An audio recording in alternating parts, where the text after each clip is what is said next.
मुंबईतल्या दिघा परिसरातला 92 अनधिकृत इमारतींवर एमआयडीसीचा हातोडा पडण्यास अखेर सुरुवात झाली आहे।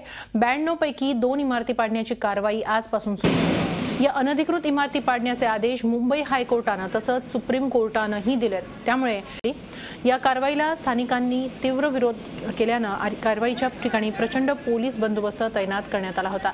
या संपूर्ण कारवाईचा आढावा घेतलाय आमचे प्रतिनिधी कपिल राऊत यांनी। नवी मुंबईतील दिघा भागातील एमआयडीसीच्या जमिनीवर उभ्या असलेल्या 92 इमारतीला मुंबई हायकोर्टाने अनधिकृत डिक्लेअर करून त्यांच्यावरती कारवाई करा असे आदेश दिले। त्यानंतर एक संघर्ष चक्र सुरू झालं आणि स्थानिक लोकांनी संघर्ष केला।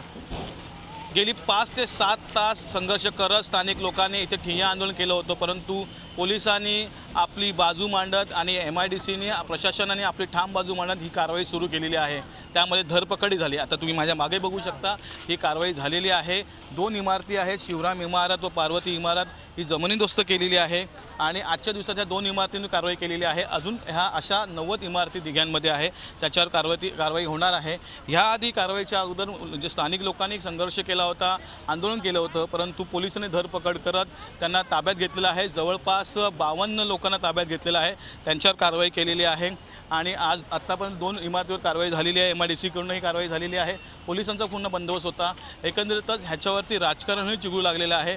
अनेक राजकीय नेत्यांनी आपली बाजू मांडलेली आहे, परंतु राजकीय नेते मात्र लोकांसाठी रस्त्यावर येताना दिसले नाहीत। एकंदरीतच आता ही लढाई प्रत्येक दिवशी प्रत्येक दिघ्याच्या ठिकाणी तुम्हाला पाहायला मिळणार आहे। सर्वात महत्त्वाचं म्हणजे जो सामान्य माणूस आहे, जो ह्यातच भरकटत आहे, त्याच्या बाजूने मात्र कोणताही लोकनेता उभा राहताना दिसत नाही आहे। त्यामुळे सामान्य माणूस कुठेतरी भरकटत आहे असं दिसतंय। तर दुसरीकडे मात्र ह्या पूर्ण दिघ्याच्या या पूर्ण विचारांवरती, या पूर्ण दिघ्याच्या वातावरणावरती राजकारण सुरू झालेलं आहे। आता दिघ्यामध्ये पुढचं पाऊल काय असणार आहे, दिघ्यावासियांसाठी कोण उभं राहणार आहे आणि हा प्रकरण आता कुठे जातं याकडेच सर्वांचं लक्ष लागलं आहे। संदीप भारतीसह कपिल राऊत, झी मीडिया, ठाणे। झी 24 तास रहा एक पाऊल पुढे।